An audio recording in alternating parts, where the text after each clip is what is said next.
Twige Ikinyarwanda. Kumenya gusoma ni ingenzi mu buzima, ntiwajijuka utazi gusoma. Iki ni ikiganiro Twiga Ikinyarwanda kigenewe abanyeshuri biga mu mwaka wa 2 w'amashuri abanza. Gikorwa n'ikigo gishinzwe guteza imbere uburezi mu Rwanda ku bufatanye na USAID Mumenye ku nkunga y'ikigo cy'abanyamerika gishinzwe iterambere mpuzamahanga USAID. Dusome kenshi tumenye byinshi, muhore muduha urubuga rwo gusoma, bizadufasha mu buzima. Mume urubuga nsome. Abanyeshuri bo mu mwaka wa 2 w'amashuri abanza ndabasuhuje.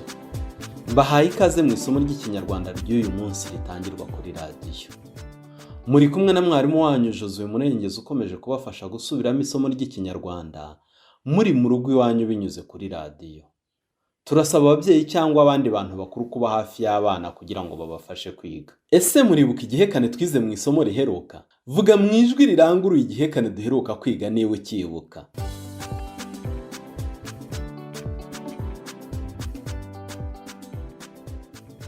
Murakoze cyane. Mu isomo riheruka twize kuvuga no kwandika igihekanezwa. Tugiye kukivugira hamwe. Ndabanza vuga igihekane, hanyuma namwe musubiremo. Reka mbanze mbaho urugero. Igihekanezwa. Dusubiremo twese. Igihekanezwa. Murakoze cyane. Muri abanyeshuri beza. Muribuka amagambo twize arimo igihekanezwa? Ngaho buri wese navuge mu ijwi riranguruye ijambo ririmo igihekanezwa.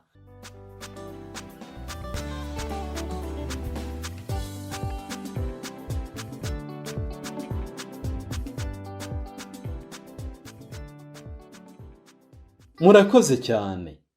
Amwe mu magambo twize arimo igihekanezwa harimo arazwi, guhozwa, ahazwe n'ayandi. Uyu munsi turakomeza kwiga isomo ry'Ikinyarwanda kuri radiyo.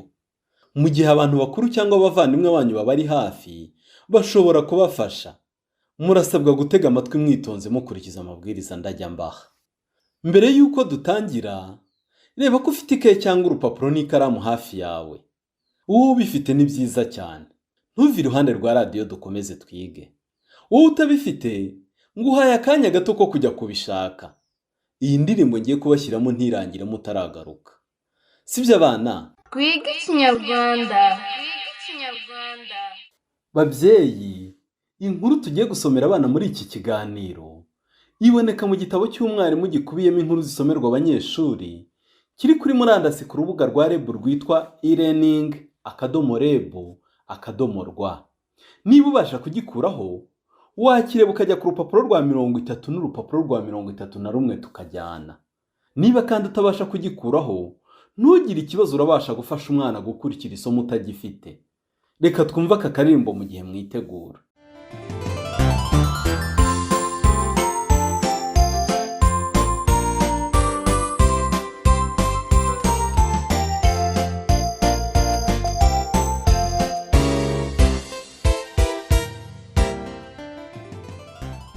Abanyeshuri muteze amatwi radiyo, nizere ko mwese mwamaze kubona amakaye n'amakaramu cyangwa impapuro. Ngaho buri wese nafata ikaye n'ikaramu bye. Muriteguye? Byiza cyane. Ngaho mureke dutangire. Uyu munsi ndabasomera inkuru. Turiga kandi gukoresha amagambo mashya mu nteruro no gusubiza ibibazo byo kumva umwandiko. Nkaba mbasaba rero gukurikira mwitonze inkuru nza kubasomera kugira ngo muze kubasha gusubiza ibibazo ku mwandiko. Ese abanyeshuri, mukunda kumva inkuru? Ni byiza. Inkuru mbasomera uyu munsi yitwa Nsukura umubiri wanjye. None se abanyeshuri, mushingiye ku mutwe w'inkuru yacu Nsukura umubiri wanjye, murakeka ko ari iki inkuru iza kuvugaho?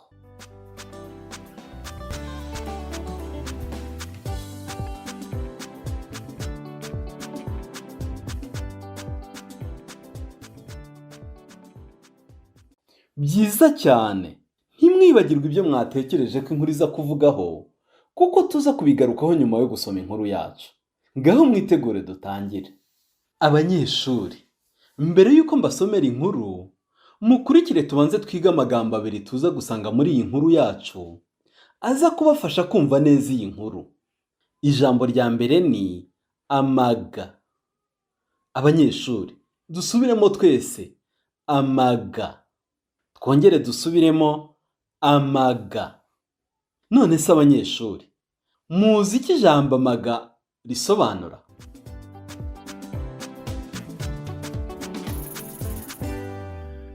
Amaga bisobanura ibintu bihanda biza ku mubiri w'umuntu kubera umwanda. Reka mbaho urugero. Aba bana ntibarwaye amaga. None se abanyeshuri, mushobora gukora interuro irimo ijambo amaga. Ngaho nimukora interuro irimo ijambo amaga.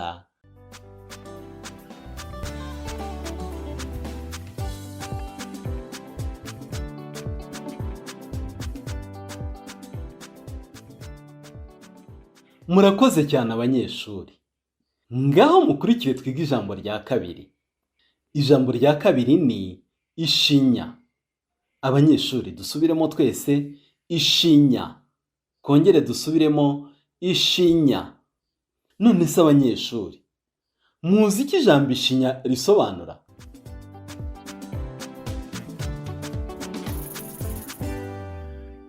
Ishinya bisobanura umubiri worosha imizi y'amenyo. Reka mbaho urugero. Mugwaneza afite ishinya y'umukara. None se abanyeshuri, mushobora gukora interuro irimo ijambo ishinya. Ngaho nimukora interuro irimo ijambo ishinya.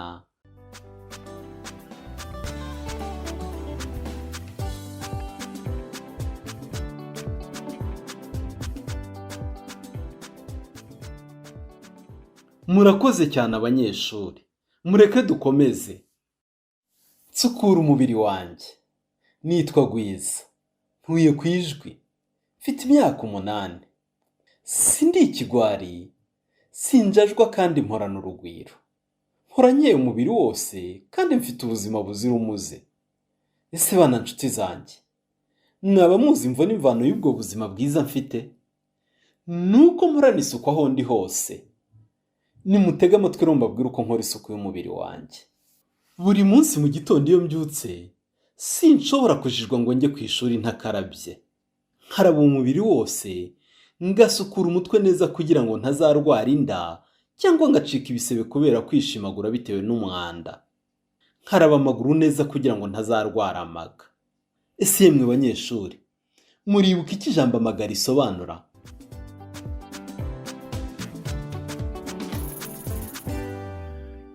Twabonye ko amaga ari ibintu bihanda biza ku mubiri w'umuntu kubera umwanda. Ngaho mukomeze mutega amatwi nkomeze mbasomere. Iyo ndangije ndisiga, nkambara imyenda isukuye kandi iteye ipasi kugira ngo mikorobe zishobora gutera indwara z'uruhu zitwikwe n'ubushyuhe bw'ipasi. Nambara inkweto zifunze zihanaguye neza kugira ngo ibirenge byanjye bitanuka cyangwa nkarwara ibimeme. Mu nkweto nambaramo amasogisi asukuye. Igihe cyose niyambuye inkweto, amasogisi nihutira kuyamesa n'inkweto nkazihanagura neza. Buri munsi mu gitondo na nijoro, mbere yo kuryama, noza mu kanwa. Noza amenyo nkoresheje uburoso n'umuti wabugenewe, kandi ibyo mbikoze iminsi myinshi. Iyo noza amenyo, ncisha uburoso mu mpande zose z'amenyo, nirinda kwikomeretsa ishinya. Ese mwe abanyeshuri, muribuka iki ijambo ishinya risobanura?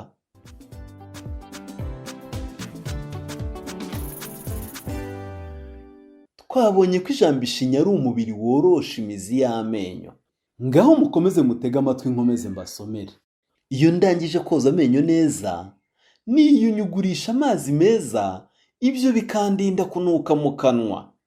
Buri munsi nisukura amatwi. Iyo nyasukura, ababyeyi banjye bamba hafi, bakampa n'ibikoresho bikwiye by'isuku yo mu matwi. Iyo nyakurugutura, nirinda gukoresha ibikoresho binjomba cyangwa bimbabaza. Nirinda no kwinjizamo imyanda. No mu gihe nkaraba, nirinda kwishyira amazi mu matwi. Namwe rero nimukajijwe ngo mugire ibintu bikomeretsa mushyira mu matwi yanyu, bitazabaviramo kurwara umuhaha cyangwa gupfa amatwi. Abanyeshuri, muracyakurikiye inkuru yacu? Ngaho mukomeze mutege amatwi nkomeze mbasomere. Buri munsi nita ku isuku y'intoki zanjye.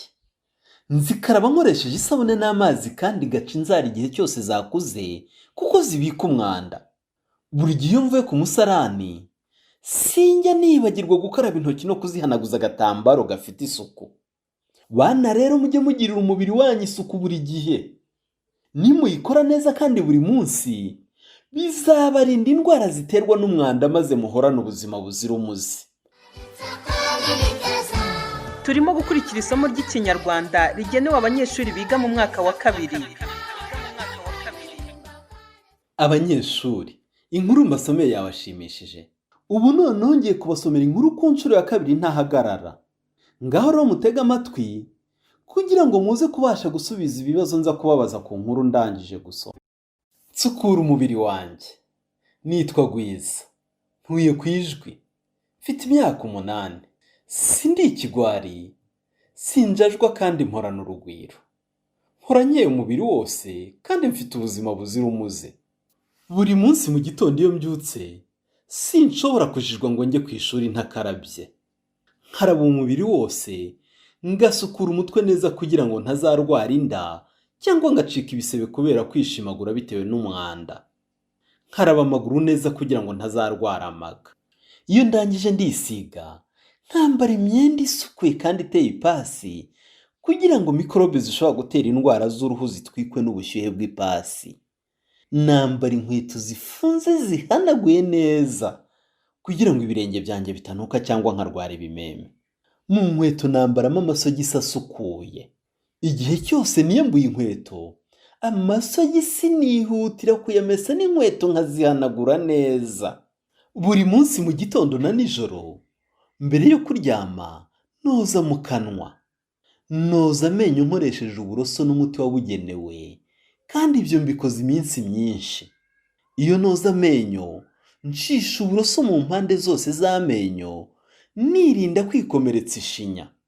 Iyo ndangije koza amenyo neza, niyunyugurisha amazi meza, ibyo bikandinda kunuka mu kanwa. Buri munsi nisukura amatwi. Iyo nyasukura, ababyeyi banjye bamba hafi, bakampa n'ibikoresho bikwiye by'isuku yo mu matwi. Iyo nyakurugutura, nirinda gukoresha ibikoresho binjomba cyangwa bimbabaza. Nirinda no kwinjizamo imyanda. No mu gihe nkaraba, nirinda kwishyira amazi mu matwi. Namwe rero nimukajijwe ngo mugire ibintu bikomeretsa mushyira mu matwi yanyu, bitazabaviramo kurwara umuhaha cyangwa gupfa amatwi.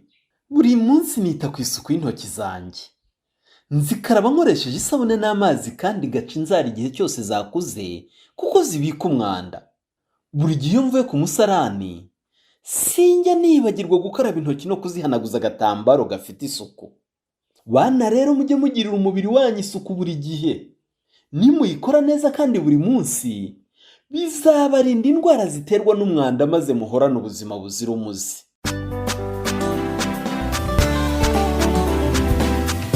Kumenya gusoma ni ingenzi mu buzima. Ntiwajijuka utazi gusoma. Bana mubikunde mukiri bato, dusomere ku ishuri no mu rugo. Muribuka ko hari ibyo mwari mwatekereje nkuriza kuvuga mbere yuko dutangira gusoma? Sibyo? None sibyo mwari mwatekereje mwasanze bihura n'ibyo twasomye mu nkuru?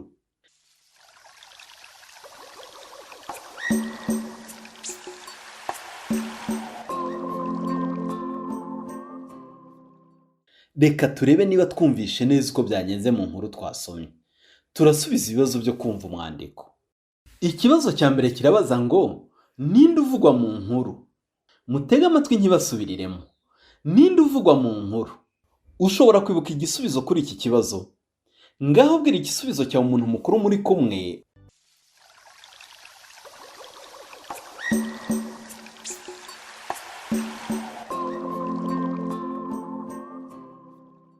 Ni byiza. Ndizera ko mwese mwabonye igisubizo nyacyo. Umuntu uvugwa mu nkuru ni Gwiza. Mutege amatwi mwumve ikindi kibazo. Niki gituma Gwiza agira ubuzima buzira umuze? Ikibazo gikurikiyeho kirabaza ngo niki gituma Gwiza agira ubuzima buzira umuze?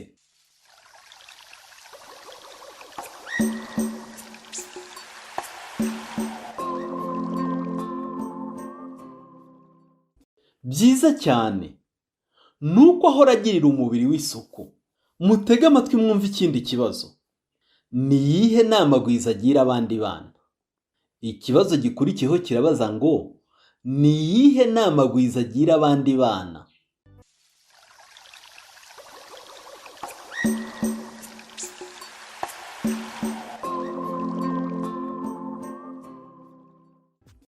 Byiza cyane ni uguhora bagirira umubiri wabo isuku kuko bibarinda indwara ziterwa n'umwanda bagahorana ubuzima buzira umuze.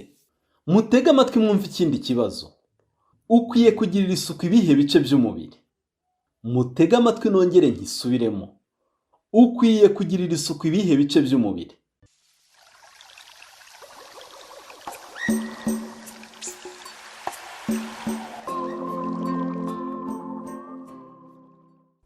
Ibice byose by'umubiri bigomba kugirirwa isuku. Murakoze cyane abanyeshuri. Biragaragara ko mwumvise neza umwandiko nabasomeye uyu munsi. Abanyeshuri, ni ibihe somo mwakuye mu nkuru twize uyu munsi?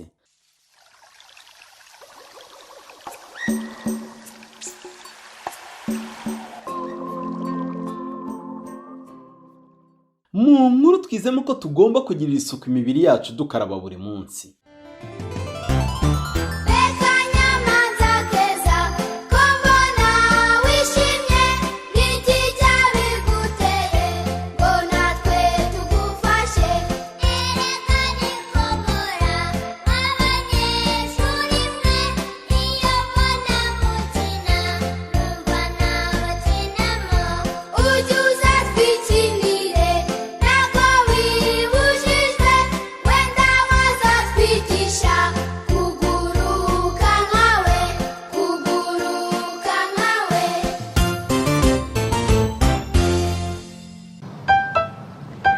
Babyeyi, nimwibuke ko mushobora gufasha abana banyu gusubiramo amasomo mubatiza telefoni hanyuma bagasubiza ibibazo byoherezwa n'ikigo gishinzwe guteza imbere uburezi mu Rwanda.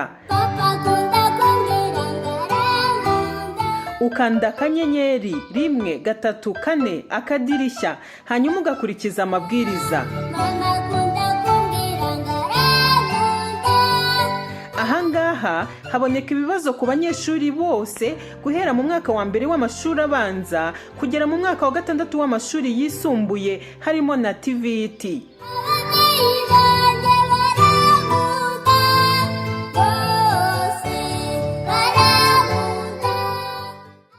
Abanyeshuri, byanshimishije cyane uyu munsi kubasomera inkuru nsukura umubiri wanjye. Mwabyishimiye namwe? Dutega amatwi umukoro. Iyi nkuru mukomeze kwibwira abo mubana mu rugo ndetse n'iki twigisha. Muraza kandi gushushanya no kwandika inkuru ku nyamaswa mwihitiyemo, umubyeyi cyangwa umuntu mukuru muri kumwe agufasha uyu mukoro. Mukomeze kandi gukaraba kenshi intoki, mukoresha amazi meza n'isabune. Kandi mugume mu rugo kugira ngo dukomeze kurwanya icyorezo cya coronavirus. Turabashishikariza kuzakurikira isomo rizakurikira. Ababyeyi namwe turabakangurira gukomeza gushishikariza abana banyu kwitabira iki kiganiro no kubafasha mu gihe barimo kugikurikira. Mwakoze cyane kubana natwe. Nimumfashe dushimire UNICEF yatwemereye gukoresha indirimbo nziza mwumvishe muri iki kiganiro.